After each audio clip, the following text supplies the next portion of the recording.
Bonjour, ici Thierry Semlal de PMML. Aujourd'hui, je présente les ventes faits saillants de 2023 pour les constructions récentes en multilogement.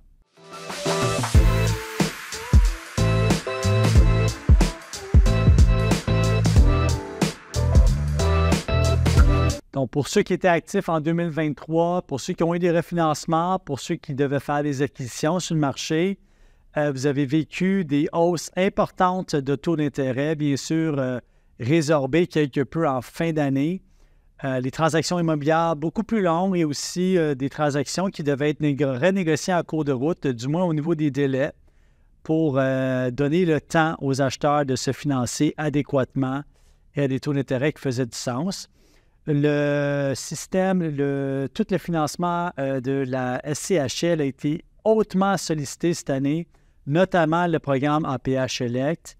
Et pour ceux qui ont acheté des immeubles récents, donc construction soit neuve ou récente, vous avez pu bénéficier d'avantages importants, dont un amortissement de 50 ans en général, et aussi la capacité de vous financer sous le programme APH Select sous le critère efficacité énergétique. On a vu même certains acheteurs acheter des immeubles qui sont construits entre 2013 et 2018-2019 et finalement les optimiser quand même si c'était des immeubles récents construits selon un code de construction récent, les optimiser quand même pour rencontrer les critères de APH Select efficacité énergétique et aller chercher un amortissement de 50 ans et un financement dans la majorité des cas de 95 %. Donc, un prêt valeur de 95 % est hyper intéressant dans un marché comme celui-ci pour finalement se ramasser avec un immeuble neuf et récent. Ce que j'ai choisi de faire, c'est que j'ai pris les 12 meilleures transactions. J'en ai pas une pour chaque mois, mais presque pour vous montrer l'évolution des prix et l'évolution des taux de cap à travers l'année pour des projets neufs et récents lorsqu'on les avait au dossier. Donc, première transaction qui s'est faite au mois de janvier 2023 du côté du secteur Les Rivières à Québec. Cette fois-ci, c'est le groupe Brivia qui a fait une transaction importante, une première vente qui a été faite à un groupe d'investisseurs ici situé à Montréal, chapeauté par quelqu'un qui est fort connu, qui est en immobilier depuis longue date et dont sa famille est en immobilier depuis longue date, qui sont bien établis à Montréal, qui ont la tendance de faire l'acquisition et la revente de projets, mais celle-ci, je pense qu'ils vont la conserver. Donc, ils ont payé un prix de près de 285 000 la porte pour une construction 2021, 225 unités. C'est toute une transaction immobilière qui s'est faite du côté de Québec, une transaction qui s'est faite juste au-dessus de la barre des 64 millions de dollars et qui est venue mettre en relation et créer un nouveau comparable pour toutes les nouvelles constructions faites du côté de Québec. Et aussi, c'est simplement pour vous démontrer à quel point, vous savez, en 2022, puis au courant de 2023, au début de l'année, pour ceux qui ont suivi mes vidéos pour les transactions d'immeubles existants que je fais à chaque mois, vous avez certainement remarqué qu'il y a beaucoup de portfolios qui se sont vendus à Québec. Et ça, c'est un autre portfolio qui fait partie du lot, mais maintenant pour la construction récente. Si on s'en va maintenant au mois de février, du côté de Mirabel, pour ceux qui connaissent bien le développement de l'autoroute 50, Saint-Canute, Mirabel, La Chute, c'est des secteurs qui sont très en demande en ce moment. Pourquoi? Parce qu'ils permettent l'accessibilité quand même facile au niveau de Montréal. Il y a tous les quartiers industriels qui se développent du côté naturellement de Mirabel, de l'aéroport de Mirabel, qui est en très beau développement en ce moment, pour ceux qui n'ont pas passé depuis un bon bout de temps. Le développement de Saint-Jérôme est très important, mais ce n'est pas tout le monde qui va habiter du côté urbain de Saint-Jérôme. Donc, les gens, des fois, veulent habiter un petit peu plus, si on veut, dans une première couronne de Saint-Jérôme. Et ici, on a une transaction qui a eu lieu à Mirabel, sur la rue Magloire-la-Vallée. Tout le secteur autour de Magloire-la-Vallée, c'est un secteur d'immeubles récents. On parle d'une transaction là, pour un immeuble construit en 2018, 24 unités. Puis je trouve que c'est important d'en parler parce qu'il y a des belles opportunités dans les constructions existantes. Puis il y a moyen aussi d'aller chercher un bon financement avec le programme APH Select Efficacité énergétique pour ceux qui peuvent le mettre en place. Ici, on parle d'une transaction qui s'est faite à près de 217 000 la porte. C'est intéressant de regarder ici, le TGA ici est à 4,3. Donc 4,3 de TGA, Puis je vais vous donner quelques indicateurs de TGA et multiplicateurs au travers de mon exposé aujourd'hui pour vous montrer l'évolution, mais aussi le maintien des indicateurs pour les immeubles neufs et récents tout au long de l'année. Voilà, vous allez voir, c'est très intéressant. Donc, on parle d'un immeuble qui s'est vendu à peu près 17 fois le revenu brut, 23,5 fois le revenu net, avec un ratio de dépenses d'à peu près 27 quand même relativement élevé là, pour un immeuble existant. On peut voir, en fait, jusqu'à 33 de dépenses d'opération pour un immeuble récent lorsqu'on a un garage intérieur. Ici, on est près de 28, donc ça varie entre 27 et 28. Et une transaction qui s'est faite à près de 5 200 000 $. Donc, très belle transaction pour Mirabel, 24 unités, presque 217 000 la porte. Si on continue, on va du côté de Bromont. Bromont, pour ceux qui connaissent, bon, bien sûr, il y a la montagne, il y a tout le lifestyle qui gravite autour de Bromont, mais c'est un très bel endroit où vivre, faible proximité de Montréal pour ceux qui peuvent se permettre du télétravail, pas très loin des cantons de l'Est pour ceux qui veulent skier, bien sûr, la montagne à Bromont. Et c'est un lifestyle qui est très soutenu. La qualité de la population, là, elle est très intéressante. C'est souvent des gens qui sont mieux nantis. Et maintenant, je vous parle d'une transaction d'un 15 unités, construction 2022, qui s'est faite à près de 283 000 la porte, qui est tout à fait typique des constructions de cette taille-là pour ce secteur-là. Naturellement, Bromont offre des services et toute un panoplie d'activités semblables à Saint-Sauveur. Donc, il y a une petite prime de marché qui est là. Le TGA ici, maintenant, 4,7 de TGA. Donc, c'est une transaction qui s'est faite à près de 21 fois le net et près de 15 fois le revenu brut. Donc, s'il vous plaît, quand vous faites des transactions immobilières pour ce type de complexe d'immeuble-là, ne fiez-vous pas juste au revenu brut. Allez-y au niveau des dépenses d'opération, au revenu net et faites une corrélation avec le prix de la porte. Ça va vous donner une meilleure indication d'où va le marché. Au mois d'avril, maintenant, on a fait janvier, février et mars. Avril, j'aimerais vous parler d'une transaction combinée qui s'est faite à Saint-Charles-Borromée. Saint-Charles-Borromée, c'est une ville amalgamée à Joliette. Donc, directement à côté, il y a un hôpital pas loin. Il y a Joliette, c'est une des villes les plus vibrantes de la Nodière. Deux constructions de 8 logements, un à côté de l'autre, construction 2021. Puis on parle ici de près de 219 000 la porte. Donc, semblable à la construction, la vente sur Magloire-la-Vallée à Mirabel, là, à 217 000 la porte. C'est une population qui est quand même semblable. La différence ici, c'est que la vente s'est faite à un TGA de 5,3 à 5,5, ce qui est à peu près 19 à 18 fois le revenu net. Donc, c'est une vente qui s'est faite à très faible prix. Donc, techniquement, ce serait une transaction qui aurait pu se faire à plus fort prix. En tout et partout, on parle d'une transaction d'à peu près 3,5 millions de dollars. Donc, intéressant parce qu'encore là, ça crée un comparable pour Joliette. Et pour ceux qui ont suivi mes vidéos tout le long de l'année, je le répète, si vous cherchez un immeuble neuf ou récent, allez souvent voir en région. Vous allez être capable d'avoir des loyers aussi soutenus que Montréal et bénéficier de constructions plus récentes. Donc, moins de dépenses en capitaux à faire à travers les années et une capacité quand même constante d'augmenter les revenus, considérant qu'il n'y a pas tant d'immeubles neufs disponibles dans les régions. Prochaine transaction, allons du côté. Je n'ai pas de transaction pour vous au mois de mai d'enregistrer, mais j'aimerais vous parler d'une transaction sur l'avenue Jean-Béraud à Laval. Pour ceux qui le connaissent, donc c'est pas très, très, très loin de l'axe des autoroutes 15 et 440. Il y a tous les magasins sont là. Le Carrefour Laval est à côté. Les tours sont tous à peu près au même endroit autour de cette transaction-là. Et c'est une construction 2023, 170 unités qui s'est vendue du constructeur à un acheteur institutionnel ici maintenant. Et c'est une transaction qui s'est faite à plus de 513 000 $, près de 513 000 $ la porte, qui est une transaction fort intéressante.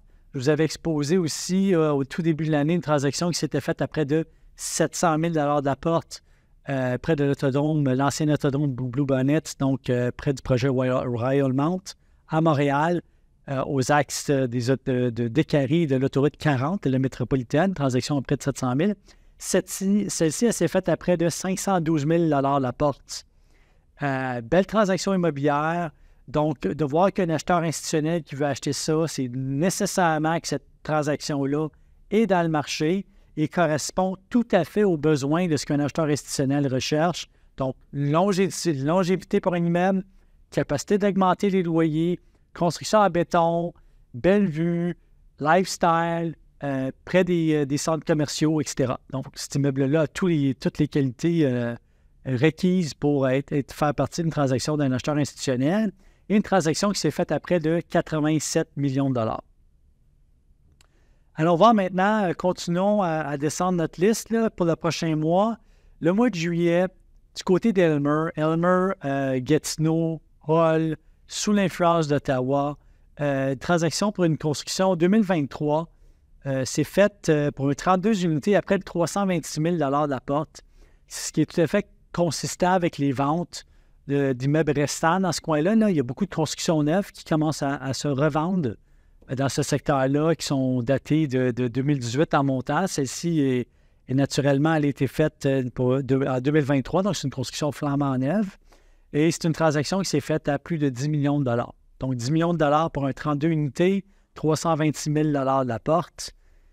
Considérez le prix de la porte quand vous regardez une unité, là, mais considérez aussi la performance et la capacité d'augmenter les loyers à court terme et le fait que vous n'avez pas de dépenses en capitaux à mettre. Du moins à court terme. Les fenêtres, les portes, etc., elles ne sont pas nécessairement à changer. Les toitures sont en carbone. Les air communes sont up-to-date. Le système de plomberie d'électricité, il n'y aura pas de dépenses majeures à faire de ce côté-là. Il faut vraiment le prendre en considération quand vous faites votre calcul, votre taux de rendement interne sur ces produits-là. Et moi, personnellement, je serais prêt à même sacrifier du cash flow annuel pour avoir un immeuble parce que j'ai moins de dépenses en capitaux à faire et que je vais être capable d'augmenter de façon constante à travers les années. Allons voir maintenant une transaction qui s'est faite au mois d'août des immeubles sur l'avenue Brock. Une transaction de près de 53 millions de dollars. Très belle transaction. Un immeuble 2020, 70 unités, qui s'est vendu à près de 431 000 la porte. Un autre immeuble adjacent, construction 2021, 54 unités cette fois-ci, qui s'est fait à près de 427 000 la porte. Donc, l'acheteur, c'est un REIT. Intéressant de voir l'acheteur aller vers ce type de produit-là parce qu'à la base, le produit dont l'acheteur soutient d'habitude ses acquisitions ne sont pas nécessairement en multilogement. Donc, intéressant de voir l'évolution des REIT qui veulent se diversifier, tout comme certains propriétaires fonciers majeurs ont voulu se diversifier, tout comme les acheteurs institutionnels ont voulu commencer à penser à liquider des actifs plus anciens pour arriver à satisfaire les besoins de leurs actionnaires qui veulent avoir des immeubles neufs récents. Et maintenant, la grande mode chez les acheteurs institutionnels, c'est vraiment la certification LEED, des immeubles zéro carbone. C'est le futur, je vous le dis, suivez ça de près.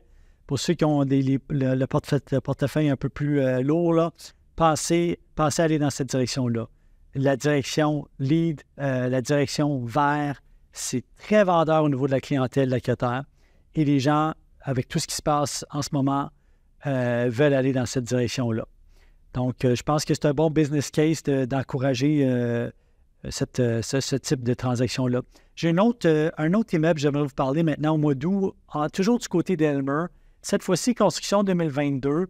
26 unités, c'est vendu à près de 308 000 la porte et près d'un TGA de 4,3. Tantôt, on avait deux autres transactions là, à Aylmer. Non, du moins, c'est pas vrai. Une autre à 326 000 la porte. On peut l'imaginer dans les mêmes multiplicateurs. Donc, ici, on parle de 14,4 fois le brut. De 23 fois le net, on parle d'un TGA de 4,3. Donc, encore là, quand vous considérez acheter des immeubles neufs et récents, c'est important de connaître le marché. Jusqu'à présent, je vous ai parlé presque exclusivement des transactions qui se sont vendues dans les TGA faibles 4. Et je pense qu'avec les taux d'intérêt qui sont en train de se résorber, qu'on va traduire ce genre de multiplicateur-là à travers les immeubles existants aussi, là, à travers le marché. Mois de septembre, Sherbrooke, la ville de Sherbrooke, ne pas oublier, beaucoup de constructions neuves en ce moment à Sherbrooke. Ici, on parle d'un immeuble 2018, 18 unités qui s'est vendu à 306 000 la porte. Je viens de vous parler d'Aylmer à 308 000 la porte, celle-ci à 306 000. C'est des municipalités importantes. Quand vous avez une municipalité importante avec beaucoup de petites unités dans des petits immeubles, triplex, quadruplex, simplex, etc., vous avez nécessairement besoin d'une expansion. Et la preuve ici qu'au Québec, l'expansion est forte puis que les constructeurs sont capables de faire des belles reventes. Là. Ici, on parle d'un immeuble 2018 à Sherbrooke qui s'est vendu à 306 000 la porte. Juste avant, je vous ai parlé d'un immeuble 2022 qui s'est vendu à 308 000 la porte à Aylmer. Donc, vous voyez, ce que je veux vous exposer ici, c'est que les valeurs se soutiennent à travers le temps, même pour un immeuble 2018 versus un immeuble 2022.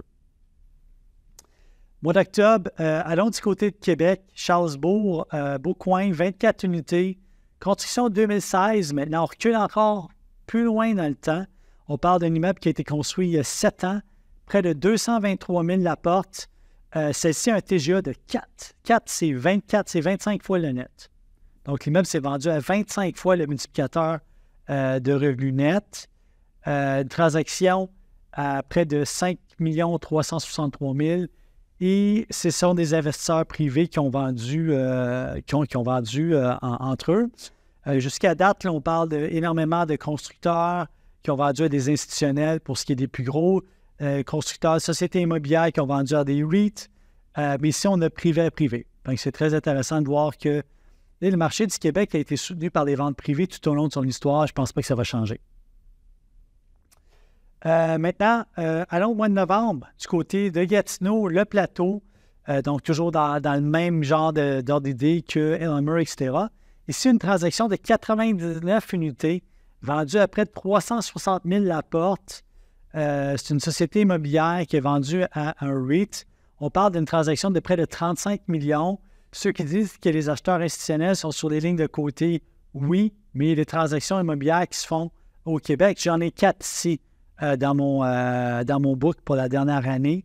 Fait que très, très, très intéressant là, quand on fait l'analyse de toutes les transactions qui se sont faites, de voir 4 acheteurs institutionnels qui sont là, qui sont actifs sur le marché. Je vous dis 4, même j'en ai plus que ça. 1, 2, 3, 4, 5, 6 transactions ici sur 12 qui ont été faites soit par des REIT ou des acheteurs institutionnels. Donc, ils sont présents sur le marché. Et là, finalement, je vais vous parler de la transaction qui a été dans les médias et sur toutes les lèvres tout au long de l'année, la transaction de Groupe Huot. Ici, en décembre, le 4 décembre 2023, une transaction qui s'est faite pour plusieurs immeubles, construction 2014 à 2017. Une transaction qui s'est faite à près de 245 millions de dollars. C'est toute une acquisition pour le groupe MAC qui vient encore une fois se positionner en chef de file, cette fois-ci du côté du secteur Les Rivières à Québec. Donc, un marché avec des multiplicateurs qui se soutiennent, des prix qui se soutiennent, pas eu de variation de prix dans les constructions récentes et neuves dans la dernière année, très peu de mise en chantier, a définitivement encouragé et maintenu des prix, mais je ne pense pas que c'est la seule raison. Je pense que la raison ici, c'est qu'il y a beaucoup d'acheteurs qui ont pu soit bénéficier de l'assumation de prêts existants, soit mettre en place le programme d'efficacité énergétique de APH Select et d'être capable d'acheter avec un minimum de mise de fonds, un immeuble neuf et récent ou récent, et de l'installer dans le portfolio pour justement égaliser des risques à travers les immeubles existants plus anciens et aussi réduire la gestion à travers le temps. C'est une des façons d'améliorer le rendement de votre entreprise, c'est de passer moins de temps en gestion. Et naturellement, les immeubles plus récents nécessitent moins de gestion au niveau de l'entretien des éléments importants, plomberie, électricité, etc. Donc, la satisfaction de la clientèle généralement est maintenue. Bien sûr, les clients sont un petit peu plus dans le détail par rapport à tout ce qui est esthétique, si les murs sont endommagés dans les couloirs, changer les tapis, nettoyer les aires communes, mais je pense que tous les propriétaires fonciers doivent considérer les locataires comme des clients dans cette catégorie d'actifs-là et bien les desservir. Et si vous faites ça, je peux vous garantir que dans les prochains mois, tant que les coûts de construction montent, que la valeur de votre immeuble va monter aussi, parce que la valeur d'un immeuble récent, au fait, va augmenter en relation avec les coûts de construction des immeubles aussi neufs et récents. Donc, si vous achetez un immeuble 2020, 2021, 2022, votre immeuble 2024 vaut beaucoup plus cher, vous avez la chance d'augmenter vos revenus.